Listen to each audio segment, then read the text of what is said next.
Ang actual ko na delivers talaga sa bahay ni Congressman Romualdez is 3.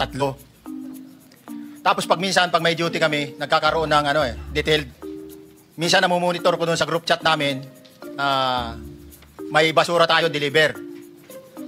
Minsan namumonitor ko siya is 3 times a week ang delivery doon sa Forbes, sa bahay ni Kung Romualdez. Yung pera minsan nanggagaling lang doon sa horizon sa taas, ibinababa.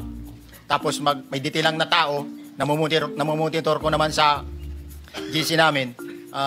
Kaya nalalaman ko yung movement ng tropa, kung ano yung sinasabing basura ng delivery. So yung delivery o yung movement ng tropa nagaganap average 3 times a week? 3 times a week, Your Honor. Nagsimula noong December 2024. Yes, Your Honor. Maliwanag ba ang ibig mong sabihin para sa kapulungan ito ay nag-a-average ng 3 beses sa loob ng 1 linggo ang pagdi-deliver ng pera kay Representative Saldico at tuloy-tuloy naman doon sa bahay ni former Speaker Martin Romualdez sa ganong rate, ganong beses, 3 beses sa loob ng 1 linggo? Yes, Your Honor. Magmula December 2024 hanggang ikaw ay mag-resign noong August 2025, this year? Yes, Your Honor.